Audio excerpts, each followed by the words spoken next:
من أحلى المسلسلات اللي ممكن تتفرج عليها في حياتك مسلسل عبد الغفور البرعي.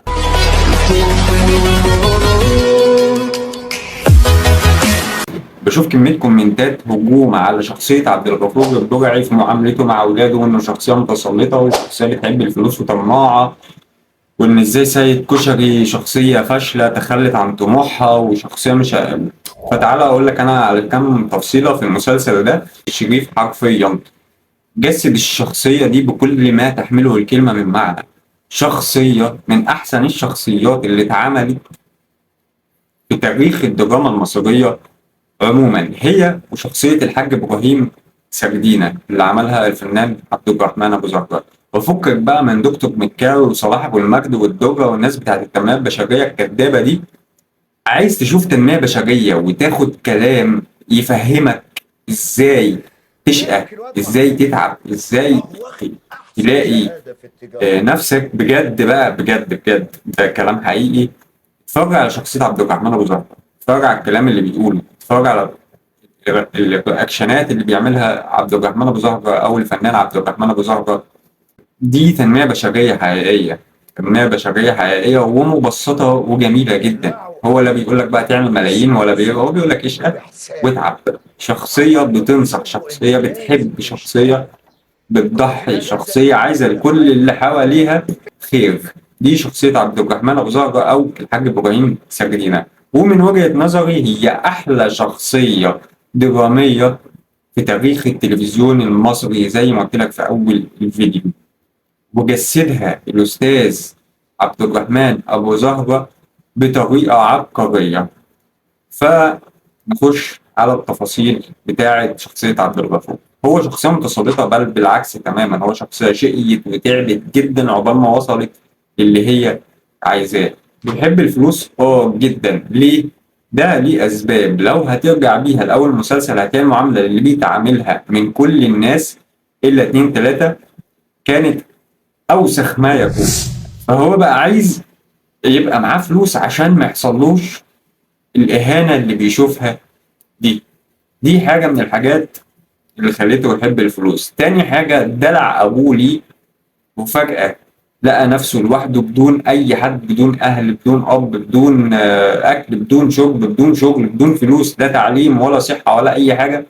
فدي برضه حاجة من الحاجات اللي خليته تحب الفلوس. كل دي تفاصيل موجودة في المسلسل أنت ممكن ما تكونش واخد بالك منها وشايف إن الشخصية دي شخصية متسلطة. لا بالعكس تماما، متفقين لحد كده، متفقين. معاملته مع عبد الوهاب ابنه، معاملته مع عبد الوهاب ابنه أنا زي ما قلت لك هو شخصية متدلعة، لا تعلم صنعة ولا تعلم في مدرسة، فبقى خايف كل الخوف إن ابنه يطلع بنفس الاستهتار اللي هو طلع بيه ويشوف نفس اللي شافه عبد الغفور البرعي.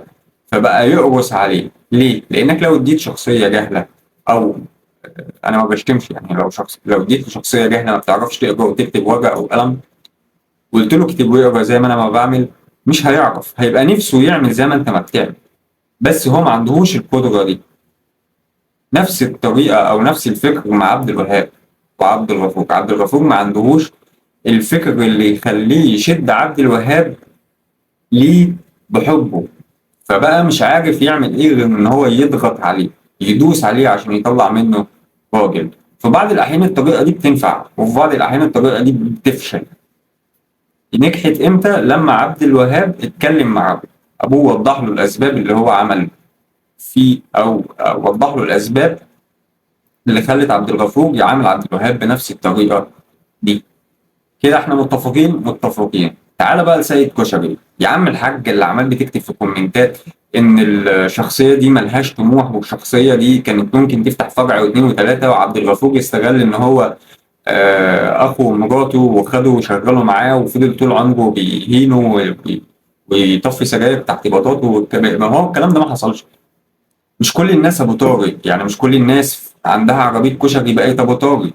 في كام واحد كان عنده عربية كشري وقفل؟ في كام واحد فتح عربية كبدة وقفل؟ في كام واحد كان شغال أصلا مع عبد الغفور البرعي في نفس المسلسل ووقع وسقط ما بقاش عبد الغفور؟ الفكرة كلها فكرة النجاح. أنت عايز تنجح هتنجح زي عبد الغفور كده، اعشق الفلوس تعشقك. وحسس الدنيا ان انت عايز تاخد منها. الدنيا ما بتديش حد اللي هو عايزه، لازم تحسسها ان انت عايز تاخد منها. ده كلامه هو، ده كلام الشخصية، كلام نوبي الشريف في المسلسل، مش كلام انا. فهو بيوضح لك بعض التفاصيل. انت ليه بتكتب الكومنتات الهبلة دي اصلا؟ خلي فيه عندك وعي بالتفاصيل شويه. ولو ما عندكش وعي بالتفاصيل شويه، فانا قلت لك الفيديو ده فيه شويه تفاصيل حلوه جميله. وده كان فيديو صغير كده عن احلى مسلسل شفته في حياتي.